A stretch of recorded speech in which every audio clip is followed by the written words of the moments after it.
کامل بخشش۔ اس سے کوئی فرق نہیں پڑتا کہ ہم نے جو بھی گناہ کیے ہیں، ہمیں یقین ہونا چاہیے کہ اگر ہم سچی توبہ کریں گے تو یسوع مسیح ہمیں معاف کر دے گا۔ میں مشل ہوں۔ اس اصول کو اس کہانی میں ڈرامائی انداز میں بیان کیا گیا ہے، جسے ہم آج شام یوحنا کی انجیل میں دیکھنے والے ہیں۔ یہاں باب 8 میں اس عورت کی کہانی ہے جو زنا میں عین فعل کے وقت پکڑی گئی تھی۔ لیکن دلچسپ بات یہ ہے کہ جب آپ اس کہانی کو پڑھتے ہیں تو آپ کو ایک دلچسپ منظر نظر آتا ہے، جسے میں نے اس طرح بیان کیا ہے۔ اس کہانی کا سب سے زیادہ ڈرامائی مرکز زناکار عورت سے زیادہ مذہبی رہنما ہے۔ آئیں اس بیان پر ایک نظر ڈالتے ہیں، جس کا آغاز یوحنا باب 8 آیت 2 سے ہوتا ہے۔ صبح سویرے ہی وہ پھر ہیکل میں آیا اور سب لوگ اس کے پاس آئے اور وہ بیٹھ کر انہیں تعلیم دینے لگا۔ اور جیسے ہی میں اسے پڑھ رہی تھی، میرا ذہن اسرائیل میں کئی شخصی وزٹس کے بارے میں سوچنے لگا، اور ہم اس ہیکل سے، جو کہ اب نہیں ہے، تقریباً باہر ہی کھڑے تھے، سوائے ہیکل کی اصل سیڑھیوں کے، جو کہ اب بھی وہی ہیں جنہیں یسوع چڑھ کر ہیکل میں داخل ہوا تھا، جو یقیناً 70 عیسوی میں تباہ ہو گیا تھا، جب تیتس اور رومی فوجیں آئیں اور یروشلم کو تباہ کر دیا۔ لیکن میرے ذہن میں بس یہ ایک تصور ہے کہ میں یسوع کو ان سیڑھیوں پر بیٹھے ہوئے دیکھ سکتی ہوں، بلکہ ان سیڑھیوں کے آغاز میں، اور میں دیکھ سکتی ہوں کہ ان مذہبی رہنماؤں کے ساتھ کیا ہو رہا ہے جب وہ اس عورت کو لے کر آئے تھے۔ اور جیسے ہی کہانی آگے بڑھتی ہے، اس کہانی پر غور کریں۔ اور فقیہی اور فریسی ایک عورت کو لائے جو زنا میں پکڑی گئی تھی اور اسے بیچ میں کھڑا کر دیا۔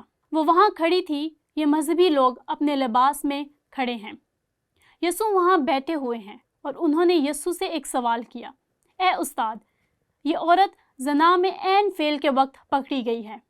اب یہ بہت اہم بات ہے کہ انہوں نے اس واقعہ میں اس فعل میں پکڑا ہے، اور پھر کہنے لگے، توریت میں موسیٰ نے ہم کو حکم دیا ہے کہ ایسی عورتوں کو سنسار کریں، پس تو اس عورت کی نسبت میں کیا کہتا ہے؟ اب غور کریں، یہاں یوحنا ہمیں بتاتا ہے کہ کیا ہو رہا ہے۔ انہوں نے اسے آزمانے کے لیے یہ کہا تاکہ اس پر الزام لگانے کو کوئی سبب نکالے۔ حقیقت یہ ہے کہ وہ شاید جانتے تھے کہ یسوع اسے معاف کرنے والا ہے، کیونکہ انہوں نے یسوع کو پہلے گناہوں کو معاف کرتے دیکھا تھا۔ وہاں حوض کے پاس اس نے کہا، پھر گناہ نہ کرنا، ایسا نہ ہو کہ تجھ پر اس سے بھی زیادہ آفت آئے۔ اس نے نہ صرف اس کے گناہوں کو معاف کیا بلکہ اسے شفا بھی بخشی۔ اس لیے وہ یسوع کو پھنسانے کے لیے نکلے ہیں، تاکہ یہ دیکھیں کہ وہ موسیٰ کی شریعت کے ساتھ کیا کرے گا۔ اب یہاں حقیقت یہ ہے کہ وہ زنا میں پکڑی گئی تھی۔ سچ تو یہ ہے کہ پرانا عہد نامہ میں موسیٰ قانون کے تحت اس عورت کے اس قانون کی خلاف ورزی کی تھی، اور جو ہم استثنا 22 میں پڑھتے ہیں۔ آئیے اس پر ایک نظر ڈالیں۔ اگر کوئی مرد کسی شوہر والی عورت کے زنا کرتے پکڑا جائے تو وہ دونوں مار ڈالے جائیں گے، یعنی وہ مرد بھی جس نے اس عورت سے صحبت کی اور وہ عورت بھی۔ یوں تو اسرائیل میں سے ایسی برائی کو دفع کرنا۔ سوال یہ ہے کہ وہ آدمی کہاں ہے؟ اگر انہوں نے اسے عین زنا کرتے ہوئے پکڑا تھا تو وہاں ایک آدمی بھی ہونا چاہیے تھا، اور موسیٰ کی شریعت یہ کہتی ہے کہ دونوں مار ڈالے جائیں۔ اب 10 احکام میں اس عظیم حکم کو سمجھنے کے لیے غور کرتے ہیں۔ تو زنا نہ کرنا، اور پھر مزید وضاحت یہ ہے کہ ہمیں اس ہیبت ناک بدفعلی کو سمجھنے کی ضرورت ہے جو بنی اسرائیل میں اس وقت ہوئی جب وہ مصر کی غلامی سے آزاد ہوئے تھے۔ یہ برائی ہیبت ناک تھی۔ یہ بنی اسرائیل کے اندر ایک تباہ کن عذر تھا، اور پہلی بار وہاں کوہ سینا پر انہوں نے سنا کہ شادی کے تعلق سے خدا کی کیا مرضی ہے اور شادی کے رشتے میں وفادار رہنے سے کیا مراد ہے۔ لیکن حقیقت یہ ہے کہ وہ اس آدمی کو نہیں لائے۔ میں سمجھتی ہوں کہ اس سے ہمیں یہ سمجھنے میں مدد ملتی ہے کہ یہاں کیا ہو رہا ہے، اور میں اسے خدا کی انگلی کا ٹائٹل دیتی ہوں، اور میں کچھ دیر میں اس پر تبصرہ کرنے لگی ہوں کیونکہ یہ بہت اہم بات ہے۔ یسوع جھک کر انگلی سے زمین پر لکھنے لگا۔ جب وہ اس سے سوال کرتے ہی رہے تو اس نے سیدھے ہو کر ان سے کہا کہ جو تم میں سے بیگانہ ہو وہی اس کے پتھر مارے۔ اب ایک بہت ہی دلچسپ سوال یسوع نے اپنی انگلی سے زمین پر کیا لکھا؟ خیر، میں نہیں جانتی، لیکن میں خیال کر سکتی ہوں کہ اس نے جو لکھا وہ یہ تھا: اگر کوئی مرد کسی شوہر والی عورت سے زنا کرتے پکڑا جائے تو وہ دونوں، ہو سکتا ہے اس نے زمین پر لکھتے ہوئے عبرانی میں اس لفظ کو نمایاں کیا ہو، وہ دونوں مار ڈالے جائیں گے، یعنی وہ مرد بھی جس نے اس عورت سے صحبت کی اور وہ عورت بھی۔ یوں تو اسرائیل میں سے ایسی برائی کو دفع کرنا۔ میرے خیال میں شاید اس نے وہی لکھا جو موسیٰ نے درج کیا اور جو خدا نے ظاہر کیا، اور وہ دیکھ رہے تھے کہ کیا ہو رہا ہے۔ اب ذرا پرانے عہد نامہ پر غور کریں۔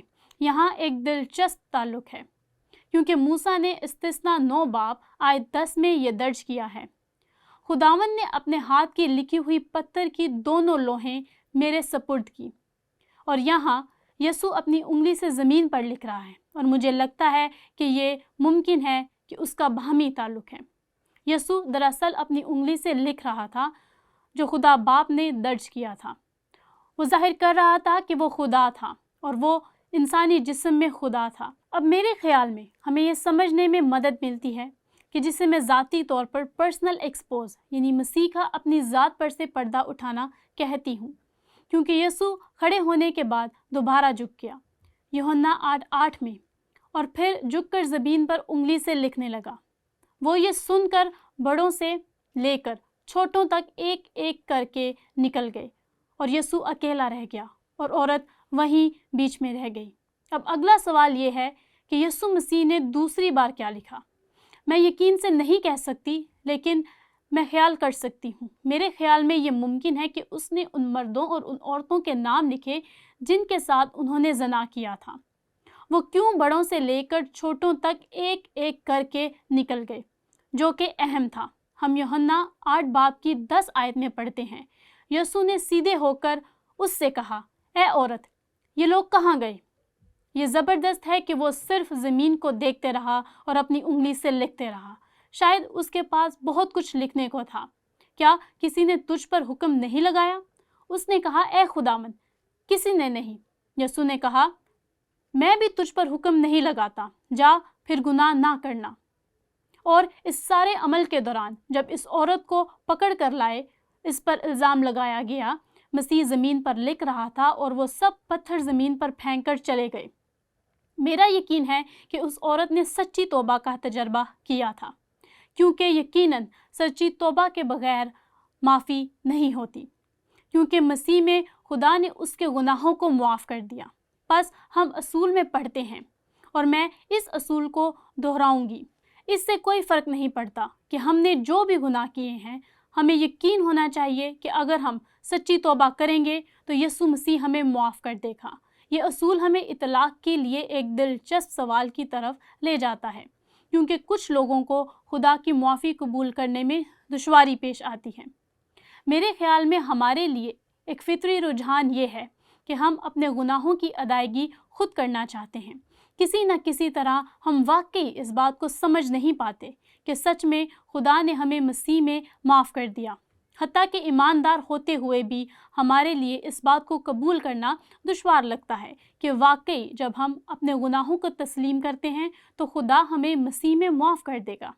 یوحنا کی انجیل کے آغاز ہی میں آپ ایک بہت دلچسپ بیان دیکھتے ہیں جو زناکار عورت اور ان کے فریسیوں کی کہانی سے تعلق رکھتا ہے، اور یہ بہت دلچسپ بیان ہے۔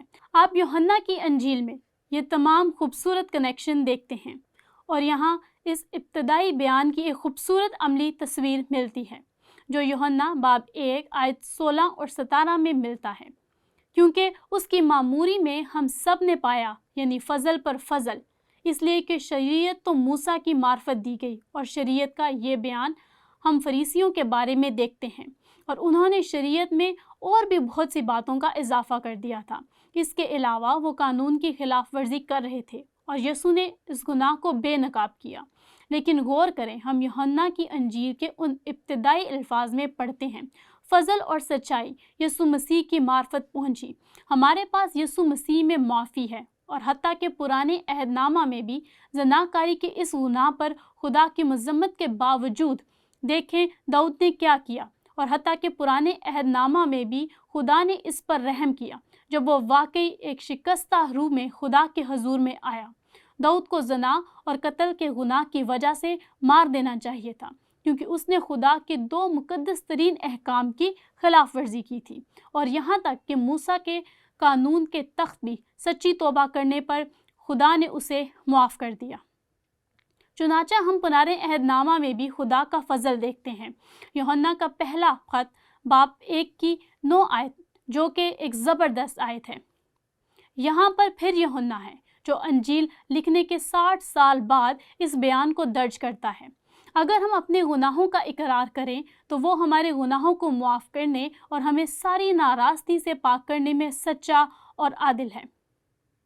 لیکن کچھ یاد کریں، یسوع نے اس عورت کو معاف کرنے کے بعد کیا کہا؟ جا اور پھر گناہ نہ کرنا۔ اور میں سمجھتی ہوں کہ یہ ایک بہت اہم نقطہ ہے جسے ہم ایمانداروں کو یاد رکھنے کی ضرورت ہے، جو فضل کے تخت کی زندگی گزار رہے ہیں۔ ہم یہ نہ بھولیں کہ یسوع نے کہا جا اور پھر گناہ نہ کرنا۔ مجھے پالوس کی وہ بات یاد آ رہی ہے جو اس نے رومیوں کے خط باب 6 میں کہی تھی۔ خدا کے فضل کی اور خدا کی رحمت کی وضاحت کرتے ہوئے اس نے کہا، ہم کیا کہیں؟ کیا گناہ کرتے رہیں تاکہ فضل زیادہ ہو؟ اس نے اس سوال کا جواب بہت پرزور انداز سے دیا، ہرگز نہیں۔ یہ کیسے ممکن ہے کہ ہم گناہ کرتے رہیں تاکہ فضل زیادہ ہو؟ ہم یسوع مسیح میں خدا کے شاندار تحفے سے کیسے فائدہ اٹھا سکتے ہیں؟ ہماری حوصلہ افزائی کیا ہونی چاہیے کہ نہ صرف ہم اپنے گناہ کو تسلیم کریں، اپنے گناہ سے کنارہ کریں، بلکہ خدا کی مرضی پر بھی چلتے رہیں۔ اور یہ خدا کے فضل کا شاندار تحفہ ہے جس کی بدولت ہم اس سے فائدہ اٹھا سکتے ہیں۔ آئیے خدا کے فضل کا شکر ادا کریں۔ باپ، میں ہمارے خداوند یسوع مسیح کے فضل کے لیے آپ کا شکر ادا کرتی ہوں، اس نجات کے لیے آپ کا شکر ادا کرتی ہوں جو مسیح یسوع میں ہمیں حاصل ہے۔ معافی کے لیے آپ کا شکریہ، وہ معافی جو نہ صرف ابتدا میں ایمان لاتے وقت ہمیں ملتی، بلکہ اس وقت بھی ہمیں ملتی جب ہم تیری مرضی کو بجا لاتے ہیں۔ اس معافی کو قبول کرنے کے لیے ہماری مدد کریں۔ لیکن خداوند، یہ بھی درست ہے کہ اپنی مرضی پر زیادہ سے زیادہ چلنے میں ہماری مدد کریں۔ اپنے بیٹے یسوع مسیح کی مانند بننے کی توفیق دے جب تک کہ ہم اپنے جلالی گھر میں داخل نہ ہو جائیں، جب ہم اسے آمنے سامنے دیکھیں گے اور ہم اس کی مانند ہوں گے۔